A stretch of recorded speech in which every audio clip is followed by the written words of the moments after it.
Okay, so this is the one with the rest of the fucking marijuana facts here. Okay. Cannabis is called sacred grass in the Hindu sacred text. What? Arthava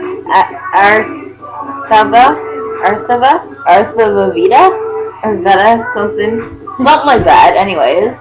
And named one of the 5 sacred plants of India. It was used as an offering to Shiva and also as a medication in India from 1200 BC, from 1200 to 800 BCE.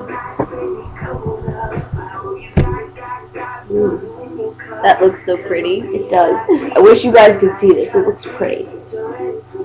It's blue. And it's like weed.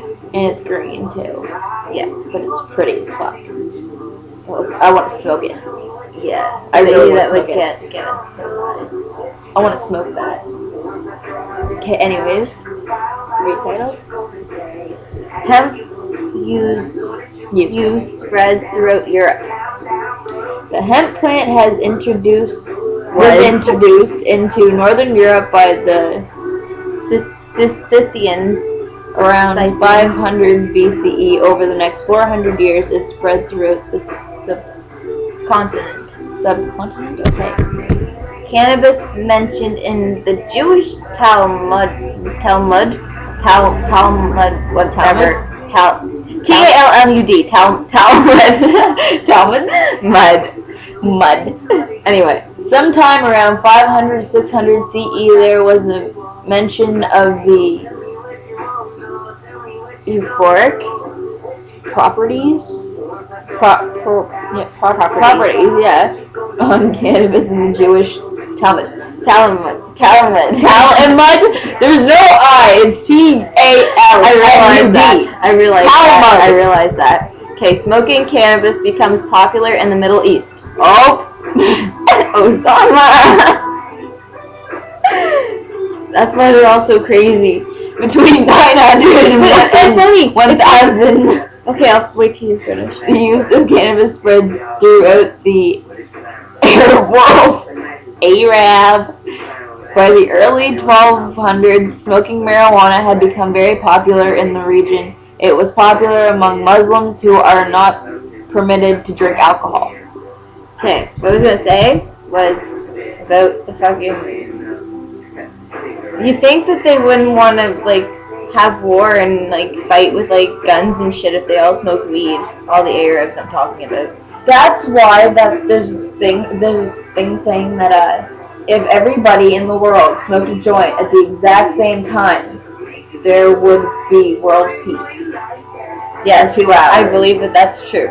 There would be world peace for 2 hours. I think that's true. Anyway, then that way everybody would be achieving world peace. That's very right. Because everybody would be high and nobody would give a shit. Like us. Yep. Okay, anyways. Marijuana comes to the New World. In 1492, Christopher Columbus brought cannabis sativa something like that to America. See, Christopher Columbus fucking smoked weed. He was a fucking pothead and he's like famous. Anyways. Yeah. Farmers in America required to grow hemp.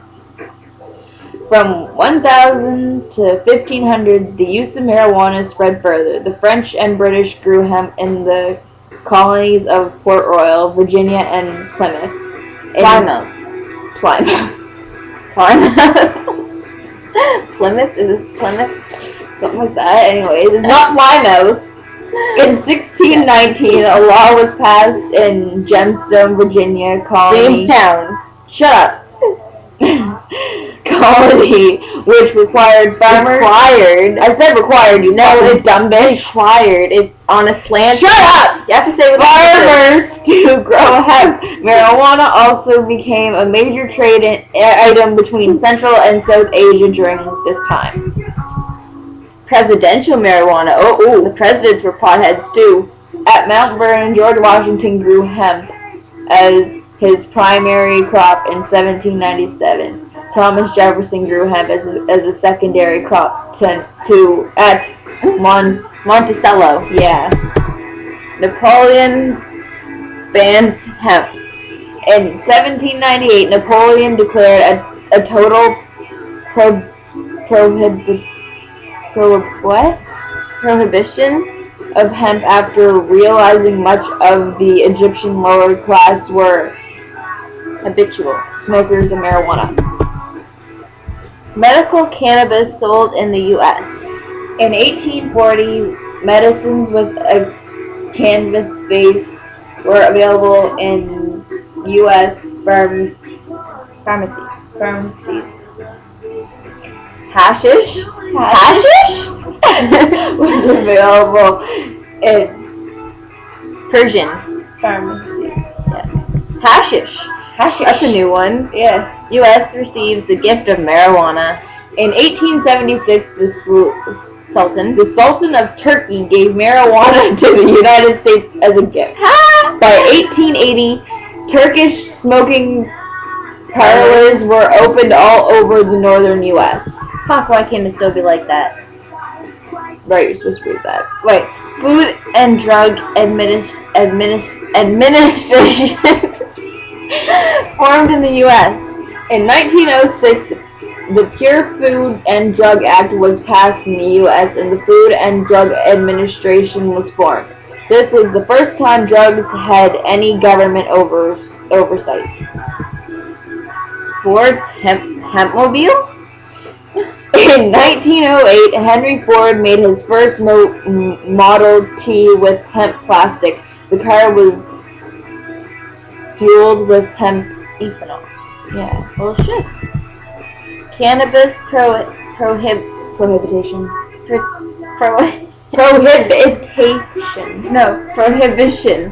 Prohibition begins in the U.S. California passed the first state marijuana law in 1913, but it was largely overlooked because it specifically addressed preparations of hemp or loco weed. Other state anti-marijuana laws were passed in Utah in 1915, in Texas in 1919, Louisiana in 1924, and New York in 1927. Pretty.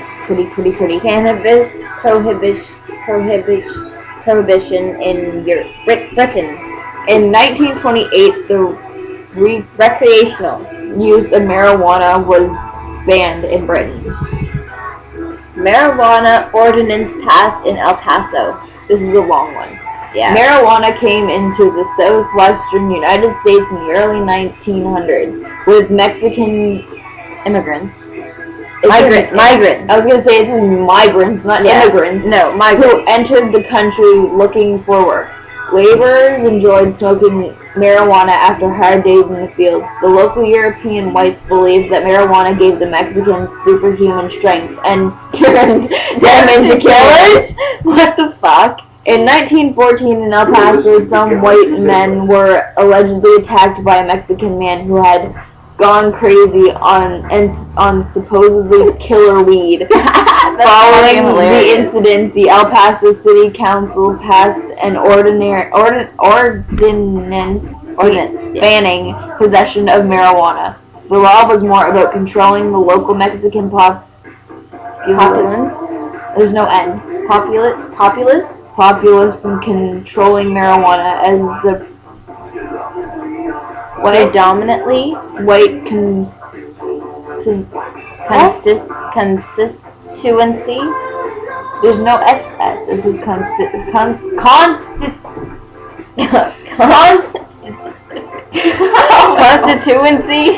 Sorry, we are so stupid.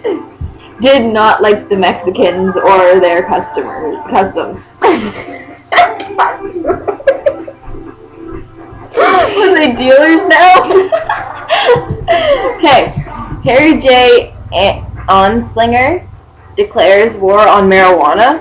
Seriously? The federal government gave control of illegal drugs to the Treasury Department, which created the Federal Bureau of Narcotics. Harry J. Anslinger, a prohibitionist, became the first commissioner of the Federal Bureau of Narcotics in 1930. He held the position until 1962. Anslinger declared war on drugs and effectively shaped America's views about marijuana. Gay. Marijuana use spreads to major cities. In the 1930s, bills of marijuana called muggles. Isn't that like the non-magic people from Harry Potter? Yeah. Oh, you know, she smokes weed. Tea and reefer were arriving in southern port cities such as Harry Potter? Now I get it. Anyway, keep going. Okay, such cities as New Orleans via West Indian sailors, jazz musicians traveled north and took marijuana with them, making reefer parties popular in many major cities along the way. Nice one. The Uniform State Narcotic Act. When it becomes too expensive for the Bureau to pursue all drug cases on its own, Anslinger tirelessly campaigned and lobbied for the passage of the Uniform State Narcotic Act, which would require states to police drug trafficking and commit state resources for the war on drugs. Only 9 states initially agreed, so Anslinger launched a nationwide media campaign declaring marijuana causes temporary insanity. That explains a lot. The ads featured young people smoking marijuana, then behaving recklessly, committing crimes, killing themselves and others, or dying from marijuana use. Bullshit. The propaganda campaign was a success and all states signed on. That's bullshit. Reefer madness. In 1936, the propaganda film Reefer Madness was made in an attempt to scare young Americans away from using marijuana. The film directly stated that smoking marijuana causes insanity. In the film, a woman smokes marijuana then laughs while a man who has smoked marijuana beats a third person to death. Wow. Shit. That's fun. I probably would laugh at that, to be honest. Yeah. Marijuana Tax Act. Is that the phone? Yes.